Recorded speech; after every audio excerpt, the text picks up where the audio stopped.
The doors sealed behind me before I even reached my seat, and I knew something was wrong. I am Nathan Cole, the last human voice allowed inside the great assembly of the Concordat, and on that day, my voice meant nothing. The chamber buzzed with light from 100 alien delegations, their eyes turned toward a single glowing screen that displayed one word: Earth, not as a name, as a case number. I stood, ready to speak, ready to explain what had happened at the border station, ready to tell them it was a mistake, a misunderstanding, a trap set by someone who wanted humanity gone. But the presiding elder, a tall silver-skinned being named Vurash, raised a hand before I could open my mouth. "There will be no testimony," he said. "The evidence is sufficient. The vote begins now." I watched in disbelief as lights flickered across the chamber, one delegation after another casting judgment without a single question asked. In under 3 minutes, it was done. Earth was expelled from every trade route, every treaty, every corridor of travel that connected the galaxy together. We were cut off, erased from the map of civilized space. I turned to the one being I thought was my friend, an old advisor named Threll, hoping for some support, some objection. Instead, he looked at me with something close to pity. "You should have stayed hidden," he whispered. "At least then we would not have feared what you might become." I did not respond. I could not. I simply walked out of that chamber, knowing I was walking into a future no one on Earth was prepared for.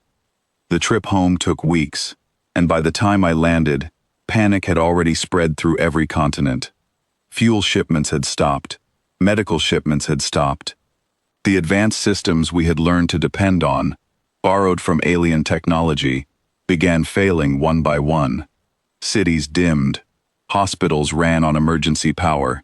People whispered that this was the end of everything we had built. But something strange happened in those following months.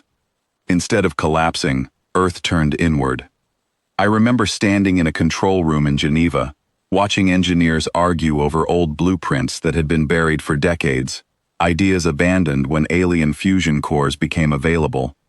Now those blueprints were pulled out of dust and rebuilt from scratch. A young engineer named Ellie Foster stood at the center of it all, sleeves rolled up, chalk marks on her hands from an old-fashioned board, because half our digital systems were failing too.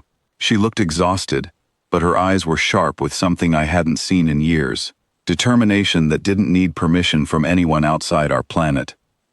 "We don't need their stars," she said, standing in front of a room full of frightened officials. "We'll make our own." It became a phrase repeated across the world, not a slogan shouted in anger, but a quiet promise whispered in laboratories, in shipyards, in universities, that suddenly filled with students abandoning old careers to study energy, propulsion, and survival. I joined a small research initiative outside London, working alongside a physicist named Daniel Ashworth, a man who had spent years studying alien fusion designs before the ban. Without access to their technology anymore, he had to rebuild everything using only human theory and human hands. Months passed, then years. I watched failure after failure in that lab, circuits burning out, reactors overheating, Daniel barely sleeping, driven by something greater than frustration, a refusal to let the galaxy be right about us. Then one evening, the reactor hummed to life in a way it never had before. Steady, controlled, alive. Daniel stood in silence, staring at the readings, hands trembling, not from fear, but disbelief. "We just did what they said was impossible without their help," he said quietly. It was not one breakthrough that saved humanity. It was hundreds of small victories stitched together across the planet. New propulsion systems, built from forgotten mathematics. New medical treatments, developed from natural resources we had ignored for decades. Communication networks rebuilt using older, sturdier technology because we no longer trusted anything borrowed. While Earth rebuilt itself in isolation, the rest of the galaxy moved on, assuming we had faded into irrelevance.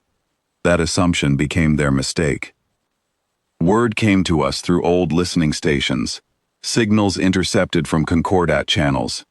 A critical failure had struck one of their central travel corridors, the very pathway connecting a dozen alien worlds together. Ships were stranded. Trade routes collapsed. Their scientists could not explain the failure, let alone repair it.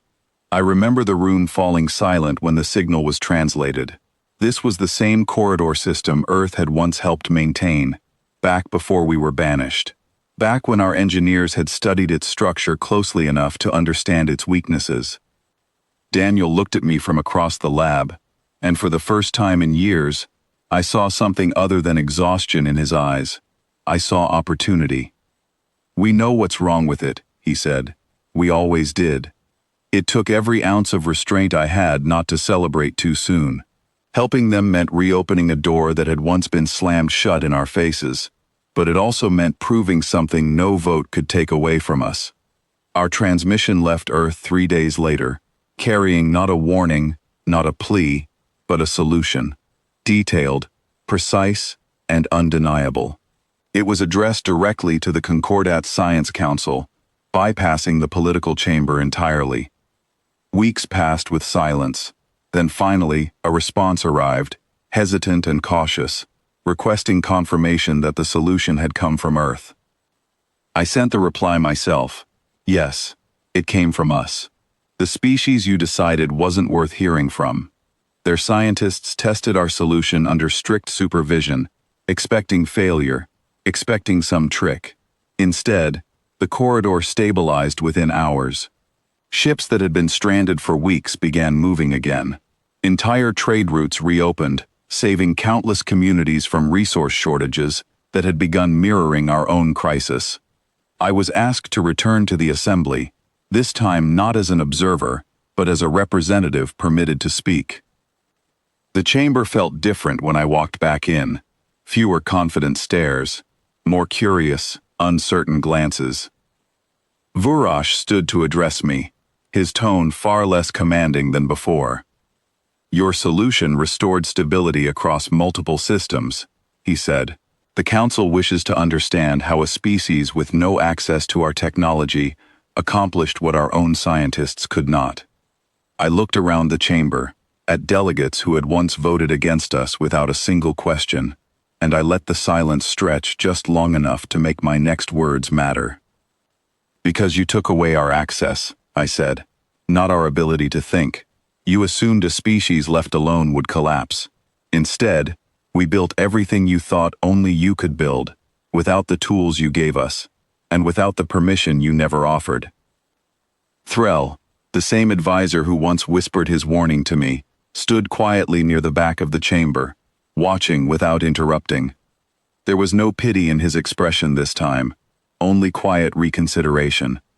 The council members exchanged brief words among themselves before Vurash spoke again. "The Assembly wishes to propose reinstatement of Earth status within the Concordat," he said. "Full trade access, full diplomatic standing. An apology will be entered into the official record." I did not answer immediately. I thought of Ellie Foster standing in that dim control room, telling frightened officials that Earth didn't need borrowed stars. I thought of Daniel Ashworth staring at a working reactor built from nothing but stubborn determination. I thought of every scientist, every engineer, every ordinary person who refused to let isolation become extinction. "We accept reinstatement," I said, "but not on the same terms as before. Earth will no longer depend on borrowed technology to survive. We will trade as equals, contribute as innovators, and if our voice is ever silenced again without reason, we will simply build our way back a second time." A murmur spread across the chamber, not of anger, but of quiet acknowledgement. For the first time since I had entered that room years earlier, I felt like humanity was finally being heard, not because we demanded it, but because we had proven it. As I left the assembly that day, Threll approached me one final time. His voice carried none of the caution from before. "I misjudged your species," he admitted. "We assumed strength only came from what we gave you. We never considered what you would become once we took it away." I looked back toward the chamber, toward a governing body that had once dismissed us without a second thought, and I felt no need for anger anymore, only clarity. They banished us, hoping we would disappear quietly, I said.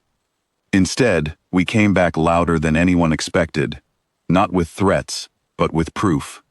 I walked out into the docking bay, where a small human transport ship waited, built entirely from designs we had once considered obsolete, now standing as a symbol of everything Earth had rebuilt from nothing. As the ship lifted off toward home, I looked out at the stars that once felt distant and forbidden, and for the first time, I understood something clearly. We were never meant to be given a place among the stars.